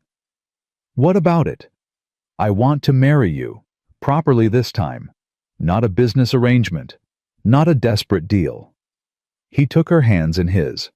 "I want to stand in front of God and everyone and promise to love you for the rest of my life. If you'll have me." Clara felt tears spill down her cheeks. "Yes, yes, I'll have you. I'll have all of you." The stage appeared on the horizon, and Clara's heart clenched. It was time. 2 weeks, she said. "I'll be back in 2 weeks. I'll be counting every minute. One last kiss. One last look. And then she was climbing onto the stage, her documents clutched against her chest, watching Samuel's figure grow smaller and smaller until it disappeared entirely. She didn't know that Thornton had been watching. She didn't know that he'd already sent men ahead to Cheyenne. She didn't know that the hardest fight was still to come. All she knew was that she loved Samuel Holbrook and his children, and she would do whatever it took to protect them, even if it cost her everything. The journey to Cheyenne took 4 days. 4 days of rattling bones, frozen feet, and sleepless nights spent clutching the documents that could save everything. Clara kept them inside her coat, pressed against her heart, as if Thornton's men might materialize from thin air and snatch them away. She didn't know how right she was to be afraid. Cheyenne was chaos. Bigger than Silver Creek, louder, full of strangers pushing past each other on crowded boardwalks. Clara felt small and exposed, a country mouse dropped into a den of wolves. But she'd faced worse. She'd survived Boston society. She'd survived rejection. She'd survived a Wyoming winter with 3 children who didn't trust her and a man who didn't want her. She could survive this. The territorial office was a squat brick building near the center of town. Clara pushed through the doors and found herself in a cramped room full of clerks and paperwork, the air thick with tobacco smoke and the smell of ink. "Help you, ma'am." The clerk behind the counter looked bored. Young, pimpled spectacles perched on a nose that was too small for his face. "I need to see Judge Harrison. It's urgent." "Judge Harrison don't see walk-ins. You gotta make an appointment." "Then I'll make an appointment." The clerk consulted a leather-bound book. "Next available is March 15th. That was 6 weeks away. 6 weeks of Thornton having free rein to destroy everything Samuel had built. That's not acceptable. I have evidence of crimes. Serious crimes. Attempted murder, intimidation, sabotage." The clerk's eyebrows rose slightly. "That's so." "Yes, that's so. And if Judge Harrison doesn't see this evidence soon, people are going to get hurt, maybe killed." "Look, lady, I don't make the rules. Judge Harrison's a busy man. He can't just drop everything because some rancher's wife has a complaint about her neighbor's fence." Clara felt her temper rising. This isn't about a fence.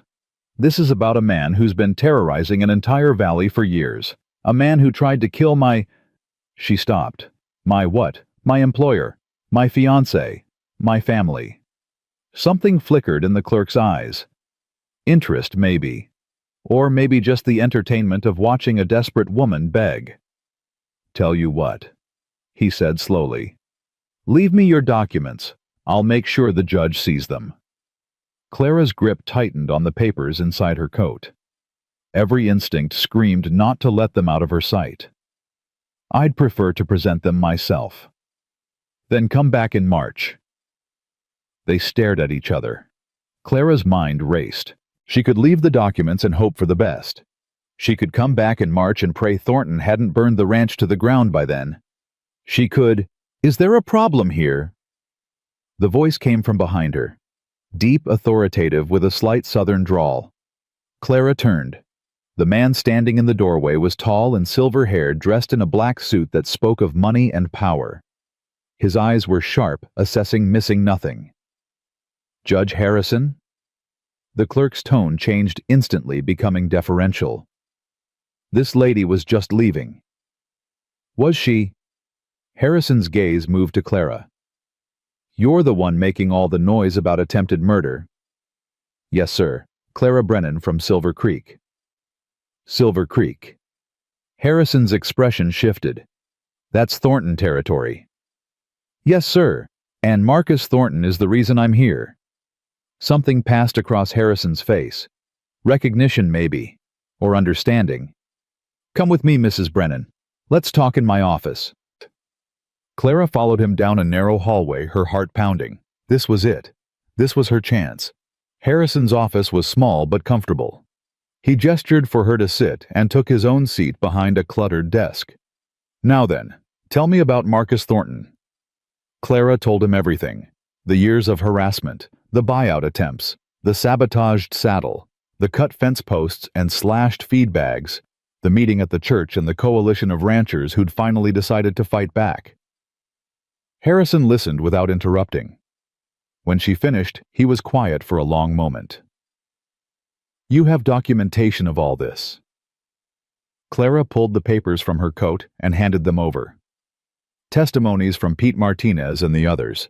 Records of property damage. A statement from the doctor who'd treated Samuel's arm. Harrison examined each page carefully. His expression grew darker with every one. "This is serious," he said finally. "If even half of this is true, Thornton's looking at criminal charges. It's all true. Every word. I believe you." Harrison set the papers down. "But believing and proving are different things. Thornton has money, influence, the best lawyers in the territory. He'll fight this with everything he has." "I know, but we have the truth." "Truth doesn't always win, Mrs. Brennan. I wish it did." Clara's heart sank. "So you won't help us." "I didn't say that." Harrison leaned forward. "I said it won't be easy. There's a difference." He picked up the papers again. "I'll need time to review these properly. A few days at least. In the meantime, you should stay in town. Find a hotel. Keep your head down." "Keep my head down." "Thornton has eyes everywhere. If he knows you're here trying to build a case against him—" Harrison didn't finish the sentence. He didn't need to. Clara swallowed hard. "I understand." "Good. Come back in 3 days. I'll have answers for you then. 3 days. Clara nodded and rose to leave. "Mrs. Brennan." Harrison's voice stopped her at the door. "Be careful. Thornton's not a man who forgives easily, or forgets." "Neither am I," Clara said quietly, and left. She found a small hotel near the edge of town, cheap but clean. The room was barely bigger than a closet, with a narrow bed and a window that looked out on an alley. Clara locked the door, wedged a chair under the handle, and finally allowed herself to breathe. 3 days. She could survive 3 days. She wrote a letter to Samuel that night, telling him she'd arrived safely, that Judge Harrison was reviewing the evidence, that everything was going according to plan. She didn't mention her fear. Didn't mention the way her hands shook as she sealed the envelope. He had enough to worry about. She wouldn't add to it. The first day passed without incident. Clara stayed in her room, venturing out only to mail her letter and buy food from a nearby shop. She saw no one suspicious, heard nothing alarming. Maybe Harrison was wrong. Maybe Thornton didn't know she was here. The second day, she wasn't so lucky. She was returning from breakfast when she noticed them. 2 men standing across the street watching her hotel. They weren't doing anything obvious. Just standing, waiting. Clara's blood went cold. She forced herself to walk normally, to climb the stairs to her room without running. But the moment she was inside, she threw the bolt and pressed her back against the door, her heart hammering. They'd found her. Thornton's men had found her. She thought about running, packing her bag and slipping out the back, finding another hotel, hiding until her meeting with Harrison. But where would she go? She didn't know this city didn't have contacts or allies. And if they caught her on the street alone? No. She would stay. She would wait. She would trust that Judge Harrison would come through. The third day dawned gray and cold. Clara dressed carefully, checked the window. The men were gone, and made her way to the territorial office. Harrison was waiting for her. His expression was grim. "Close the door, Mrs. Brennan." Clara obeyed, her stomach dropping. "What's wrong?" "Someone broke into my office last night. The documents you gave me, they're gone." The world tilted. What? All of them. Every testimony, every record. Gone. Harrison's voice was tight with anger. "And I have a pretty good idea who's responsible. Thornton. Can't prove it. But yes." Clara sank into the chair across from his desk, her legs suddenly unable to hold her. Weeks of work. Dozens of testimonies. All the evidence they'd gathered gone. "We can get new testimonies," she said, but even she could hear the desperation in her voice. "Go back to Silver Creek, have everyone write new statements. That'll take weeks, months maybe, and in the meantime Thornton will be covering his tracks, intimidating witnesses, making sure no one talks. Clara pressed her hands to her face. All of this for nothing. She'd risked everything, left Samuel, and the children traveled 4 days in the freezing cold. There might be another way. She looked up. Harrison's expression had changed. There was something calculating in his eyes now, something that looked almost like hope. What way? The documents are gone, but the witnesses aren't. If we could get them to testify in person before Thornton has time to silence them. A hearing. A surprise hearing. Tomorrow. Here in Cheyenne. Harrison leaned forward. I have the authority to compel testimony in cases involving potential criminal activity. If we can get even a few of your witnesses here by tomorrow morning, I can put them on record. Official record that Thornton can't steal or destroy. Tomorrow? Clara's mind raced. That's impossible. Silver Creek is 4 days away. There's no way. Not by stage, no. But by horse riding hard, you could make it in 2 days. Maybe less if you change mounts along the way. I don't know if I can. You have to. Harrison's voice was urgent. This is your one chance, Mrs. Brennan. If you miss it, Thornton wins. He keeps terrorizing that valley, keeps hurting people, and no one ever holds him accountable. Clara thought of Samuel, of Emma, and Jack and Lily, of Pete Martinez and the shopkeeper, and all the others who'd risked everything to stand up. She thought of Thornton's men waiting outside her hotel, watching.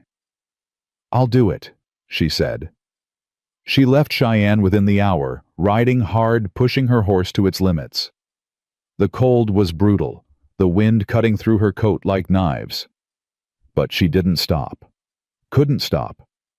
Every mile that passed, she thought about what waited for her at the end. Samuel's face when he saw her. The children's arms around her waist. Home. She was halfway to Silver Creek when the riders appeared, 3 of them coming up fast from behind. Clara's heart seized. She urged her horse faster, but the animal was already exhausted, already flagging. Pull up, one of the riders shouted. Stop right there. Clara didn't stop. She bent low over the horse's neck and rode harder than she'd ever ridden in her life. But it wasn't enough. They caught her at a narrow point in the trail, blocking her path. Clara yanked on the reins, her horse nearly throwing her as it skidded to a halt. Mrs. Brennan? The lead rider pushed back his hat, revealing a face she didn't recognize. Hard eyes, a cruel smile. Mr. Thornton would like a word. I have nothing to say to Mr. Thornton. That's too bad. Because he has plenty to say to you. Clara's hand moved toward the shotgun Samuel had insisted she take. But before she could reach it, one of the other riders was beside her, grabbing her arm, yanking her from the saddle. She hit the frozen ground hard enough to knock the breath from her lungs. Pain exploded through her shoulder, her hip, her head. Careful with her, the lead rider said, dismounting. Mr. Thornton wants her alive. Clara struggled to her feet, her vision swimming. If you hurt me, Samuel will. Samuel will what? Come rescue you. The man laughed. By the time Holbrook finds out what happened, you'll be long gone. And so will any chance of that hearing tomorrow. They knew. They knew about the hearing, about the plan. Thornton had spies everywhere. You can't do this, Clara said, but her voice sounded weak even to her own ears. Watch us. They tied her hands and threw her over the back of a horse like a sack of grain. The world bounced and jolted as they rode, and Clara fought to stay conscious, to think. She didn't know where they were taking her. Didn't know what Thornton planned to do with her. But she knew one thing with absolute certainty. She was not going to die here. She was not going to let Thornton win, not when she finally had something worth living for. They rode for what felt like hours. Clara lost track of time, lost track of direction. The cold seeped into her bones until she couldn't feel her hands or feet. Her shoulder throbbed where she'd hit the ground and her head ached with every jarring step. Finally they stopped. Get her down! Rough hands pulled her from the horse and set her on her feet. Clara swayed but didn't fall. She forced herself to stand straight to look her captors in the eye. They were at a cabin in the middle of nowhere. No other buildings in sight. No witnesses. Inside. They pushed her through the door into a single room with a cold fireplace and a rough wooden chair. One of the men shoved her into it and retied her hands behind her back. "Mr. Thornton will be here in the morning," the lead writer said. "Get comfortable." They left, locking the door behind them. Clara heard them settling outside, talking in low voices, laughing. She was alone. For a long moment, Clara let herself feel the fear. Let it wash over her, through her. She was tied up in the middle of nowhere, captured by Thornton's men with no way to reach Samuel or anyone else. But then she thought about Lily's face the night of the nightmare, about Emma's fierce determination, about Jack's quiet courage, about Samuel's voice rough with emotion, telling her he loved her. She thought about the family waiting for her, the life she'd finally found after years of loneliness and rejection. And the fear transformed into something else, something harder, something that felt a lot like rage. She wasn't going to give up. She wasn't going to let Thornton destroy everything she'd built. She was going to find a way out of this. And then she was going to make him pay. Clara tested the ropes around her wrists, tight but not expertly tied. The men had been careless, assuming a city woman wouldn't know how to escape. They didn't know she'd spent 3 months volunteering at the hospital, watching surgeons work, watching how they tied bandages, how they secured splints. She'd learned to tie knots with her eyes closed, which meant she knew how to untie them too. It took time. Hours, maybe. The cold made her fingers clumsy, and the rope bit into her skin until she felt blood. But she didn't stop. Couldn't stop. Finally, the knot loosened. Clara pulled her hands free and nearly sobbed with relief. Now she needed a weapon. The room was sparse but not empty. A wooden chair. An iron poker by the cold fireplace. A small table with a chipped pitcher. Clara grabbed the poker and moved to the window. It was small, barely big enough for her to squeeze through, but it was her only option. The door was locked from the outside, and she could hear the guards talking just beyond it. She tested the window. Stuck. Frozen shut. Clara took a deep breath, wrapped her hand in her skirt to muffle the sound, and punched through the glass. Pain lanced up her arm. She ignored it. She knocked out the remaining shards, boosted herself up, and squeezed through the opening. The cold hit her like a wall. The night was pitch black, the wind howling. She couldn't see the guards, but she could hear them on the other side of the cabin. Clara ran. She didn't know where she was going, didn't know which direction led to help, and which led to more wilderness. But she ran anyway, the poker clutched in her bleeding hand, her breath coming in ragged gasps. Behind her she heard shouting.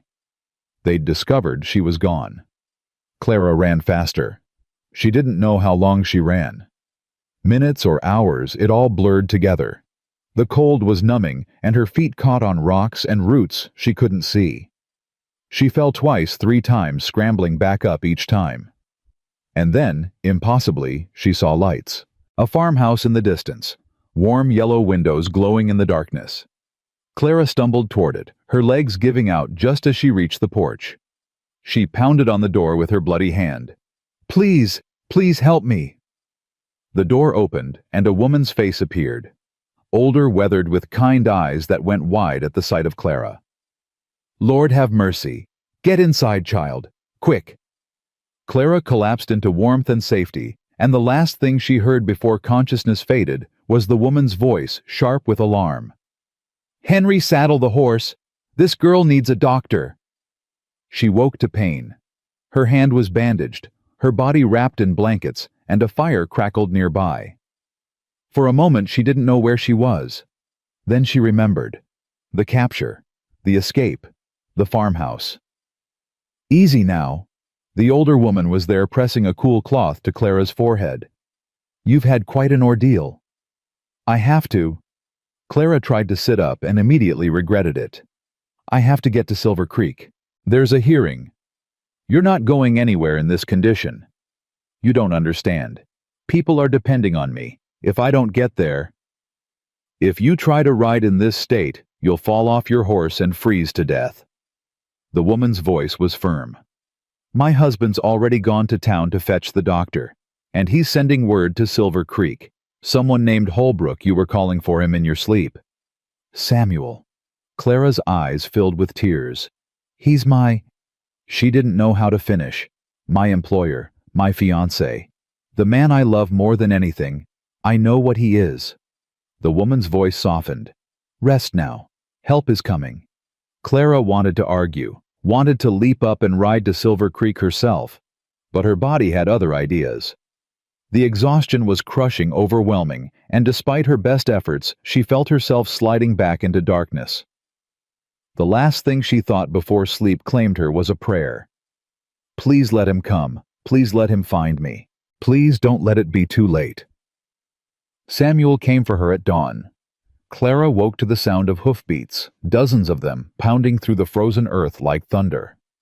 She pushed herself up, despite the pain, her heart racing, and then the door burst open, and he was there. Clara. Her name on his lips was a prayer and a curse and a sob all at once. He crossed the room in 3 strides and pulled her into his arms so tight she couldn't breathe. "You're alive. God, you're alive. Samuel." She buried her face against his chest, breathing him in. "Horses and leather and home. How did you find me?" The farmer's husband rode through the night, found Pete Martinez first, and Pete found me. Samuel pulled back his hands, cupping her face, his eyes wild with fear and relief. "When I heard what happened, when I heard Thornton's men had taken you—" His voice broke. Clara saw tears streaming down his weathered face, and she realized she'd never seen him cry before. Not once. "I thought I'd lost you," he whispered. "I thought— I'm here." She pressed her forehead to his. "I'm here, and I'm not going anywhere." The children were terrified. "Emma tried to saddle her own horse to come find you. Jack hasn't stopped praying since we got word. And Lily—" Samuel's breath hitched. "Lily keeps asking if you're going to leave like her mama did." Clara's heart shattered. "I would never—" I know you wouldn't." He kissed her forehead, her cheeks, her lips. "But we need to get home. Now, before Thornton realizes you escaped. The hearing— Forget the hearing. You almost died, Clara. Nothing is worth that." "Everything is worth that." Clara pulled back, forcing him to look at her. "Samuel, if we give up now, Thornton wins. All of this, everything we risked, will be for nothing. I don't care about winning. I care about you. And I care about those children growing up in a valley controlled by a tyrant. I care about Emma and Jack and Lily having a future where they're not afraid." Clara's voice was fierce despite her exhaustion. "I didn't survive Boston and rejection and a Wyoming winter just to give up now." Samuel stared at her. Then slowly the corner of his mouth lifted. "You're the most stubborn woman I've ever met. That's why you love me." "God help me, it is." He sighed heavily. "All right, what's the plan?" Clara's mind was already racing. "The documents are gone, but Judge Harrison said if we could get witnesses to Cheyenne for a surprise hearing, that's a 4-day ride. 2 if we push hard. Harrison gave me until tomorrow morning." "That's impossible." "Maybe." Clara met his eyes. "But impossible is just another word for worth trying." Samuel was quiet for a long moment. Then he turned to the door where Clara could see a crowd of men on horseback waiting outside. "Pete," he called, "get in here." Pete Martinez appeared in the doorway, his weathered face creased with concern. "She okay?" "She's stubborn as a mule and twice as determined. Says we need to get to Cheyenne by tomorrow." Pete's eyebrows shot up. "Tomorrow, that's—" "Impossible, I know." Samuel looked at Clara, then back at Pete. "But she's right. If we don't do this now, Thornton will bury us. He'll silence the witnesses, destroy the evidence, and we'll never get another chance." So what do you want us to do? Samuel took a deep breath. Split up. Some of us ride to Cheyenne with Clara. The rest go back to Silver Creek and bring whoever's willing to testify. We meet at the territorial office tomorrow at dawn. That's a hell of a risk. It's the only chance we've got.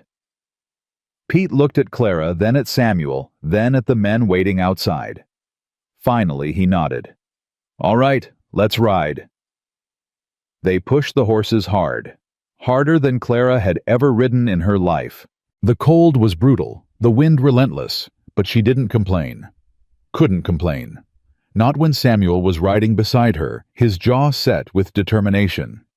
Not when everything they'd built hung in the balance. They stopped only to change horses, trading their exhausted mounts for fresh ones at every station along the way. Clara's body screamed for rest, for warmth, for just a moment of peace. But she kept going. Samuel stayed close, watching her with worried eyes. You should rest. I'll rest when this is over. Clara. I mean it, Samuel. I didn't escape that cabin and walk through a blizzard just to give up now. He didn't argue again. But she felt his hand find hers in the darkness, squeezing tight. A promise. A lifeline. They reached Cheyenne as the sun was rising, painting the sky in shades of pink and gold. Clara was swaying in the saddle, barely conscious, but she forced herself to stay upright. The territorial office, she said. We have to... I know. Samuel steadied her with a hand on her arm. I've got you. They arrived to find chaos. The street outside the office was packed with people. Ranchers from Silver Creek who'd ridden through the night, townspeople who'd heard rumors of what was happening, even a few reporters from the Cheyenne newspaper. And standing at the center of it all was Judge Harrison. Mrs. Brennan. His voice carried over the crowd. You made it. Barely. Clara slid from her horse, her legs nearly buckling. Samuel was there immediately, supporting her. The witnesses. Inside, Pete's group arrived an hour ago with 6 of them, ready to testify. Harrison's expression was grim, but determined. We've also got something else. Something Thornton didn't expect. What? His son's death wasn't an accident. Clara's blood went cold. What do you mean? One of Thornton's former ranch hands came forward last night. Says he saw what really happened 5 years ago at the Holbrook place. Says Thomas Thornton didn't fall from his horse. He was pushed. Pushed by who? Harrison's voice dropped. By his own father. The world seemed to stop. Clara heard Samuel's sharp intake of breath beside her. That's impossible, Samuel said. Why would Thornton kill his own son? Money. Thomas was planning to leave, take his inheritance, start his own ranch far from his father's influence. Thornton couldn't stand losing control. Harrison's jaw tightened. He staged the accident, blamed you to cover his tracks, and he's been trying to destroy you ever since, not out of grief, but out of guilt. Clara felt sick. All these years, Samuel had carried the weight of believing he was responsible for a boy's death, and the whole time the real killer had been playing the victim. Can you prove it? She asked. The ranch hand is willing to testify. Along with everything else you've gathered, it should be enough. Harrison looked at her with something like respect. You started this, Mrs. Brennan. Now let's finish it. The hearing was unlike anything Clara had ever experienced. The territorial office was transformed into a makeshift courtroom, packed with witnesses and spectators, and at least 3 newspaper reporters scribbling furiously in their notebooks. Judge Harrison presided from behind his desk, his expression severe. And across the room, looking like a man who'd been dragged to his own execution, sat Marcus Thornton. He'd been arrested that morning, caught trying to flee the territory. Now he sat in chains, his silver hair disheveled, his fine clothes wrinkled and stained. He looked old, defeated, but his eyes still burned with hatred when they found Clara. You, he spat. You did this. No. Clara's voice was steady. You did this. I just made sure people found out. The testimonies took hours. Pete Martinez went first, describing years of intimidation and sabotage. The shopkeeper followed, then the other ranchers, each one adding another piece to the damning picture. And then the former ranch hand took the stand. His name was William Crane, and he'd worked for Thornton for 15 years before leaving in disgust. His voice shook as he described what he'd witnessed 5 years ago. Thomas was planning to leave. Told his father he was done, that he wanted nothing to do with the family business. Crane's eyes were haunted. Mr. Thornton lost his mind, said if Thomas left, he'd never see a penny of his inheritance. Thomas said he didn't care about the money. That's when Mr. Thornton... He stopped, swallowing hard. What happened next, Mr. Crane? Harrison prompted gently. They were at the Holbrook place. Thomas had gone to see the new foal he loved horses always had. Mr. Thornton followed him. I was nearby checking a fence line. I saw the whole thing. Crane's voice broke. He pushed Thomas into that horse, made it rear up, throw the boy. Thomas hit his head on a rock. Died right there in the dirt. The courtroom erupted. Thornton surged to his feet, his face purple with rage. Lies. He's lying. Sit down, Mr. Thornton. Harrison's voice was cold. You'll have your chance to speak. But Thornton wasn't listening. He was staring at Clara, at Samuel, at everyone who'd gathered to witness his downfall. You think this changes anything?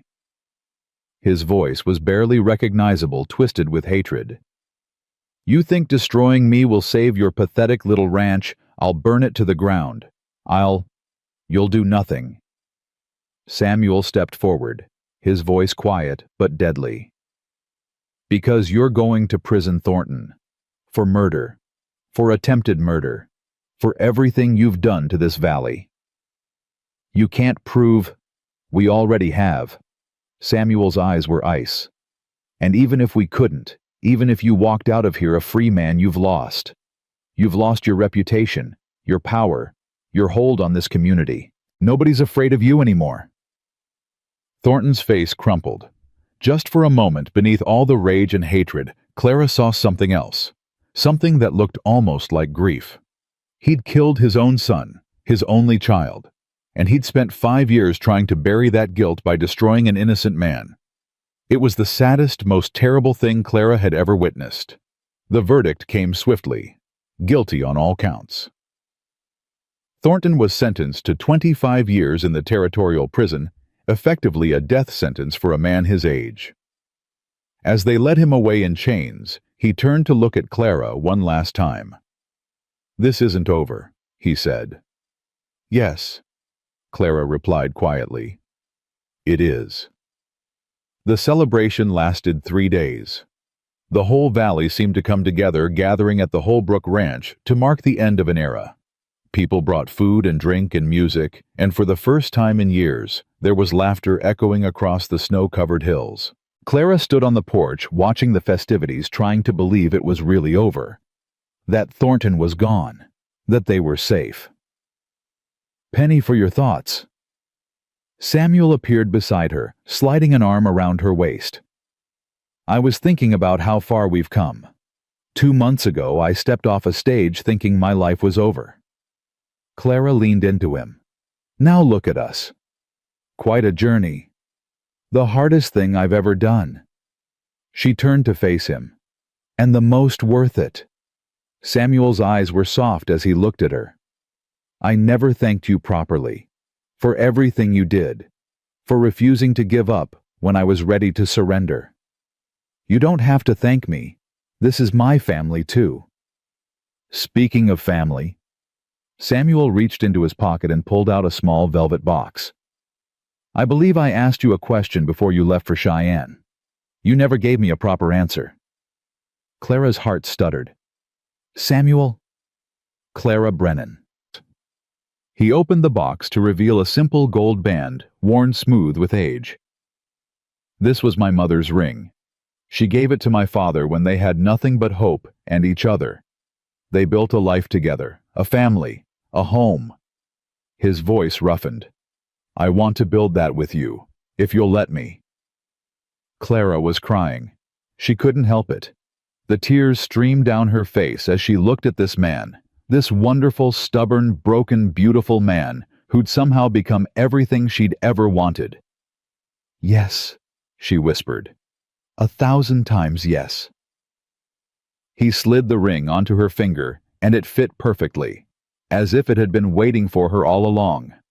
Then he kissed her right there on the porch in front of God and the whole valley. And Clara heard cheering, heard the children screaming with joy, heard Emma's voice rising above the rest. "I knew it! I knew she'd stay!" They pulled apart laughing, and suddenly they were surrounded. Emma throwing her arms around Clara's waist, Jack grinning despite himself, Lily demanding to be picked up so she could see the ring. "Does this mean you're our mama now?"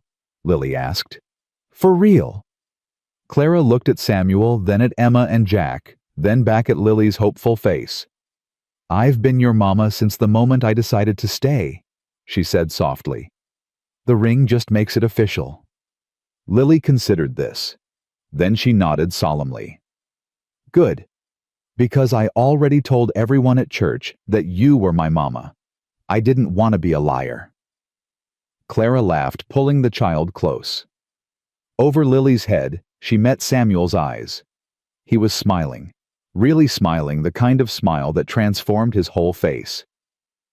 They were married 2 weeks later in the same little church where the ranchers had first gathered to plan their resistance. Reverend Thomas presided, and half the valley showed up to witness it.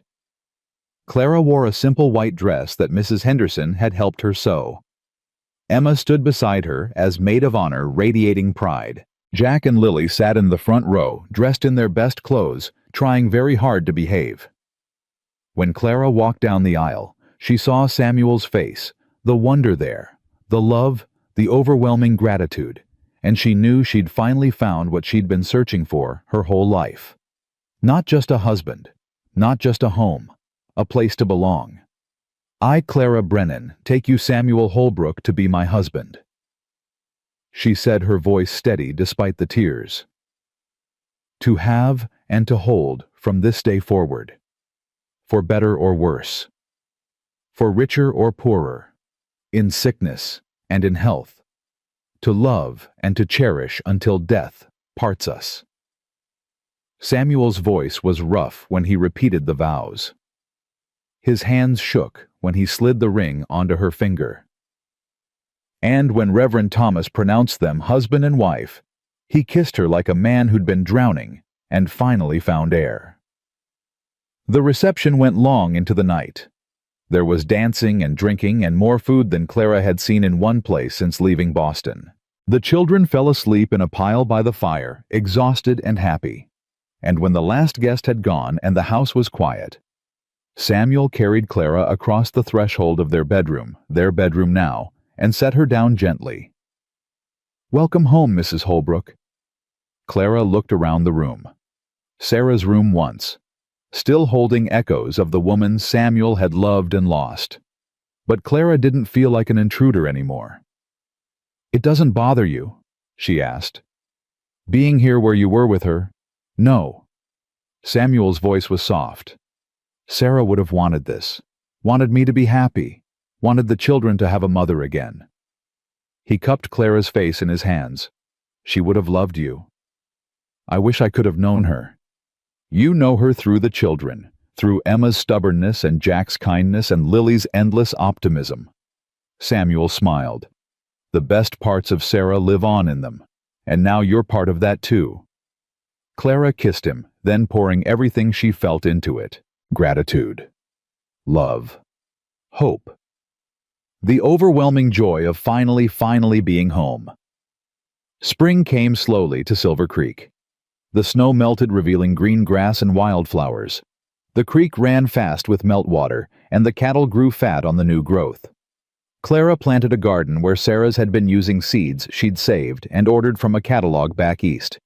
She didn't know if anything would grow. She was a city woman after all, with no experience in such things. But she tried anyway.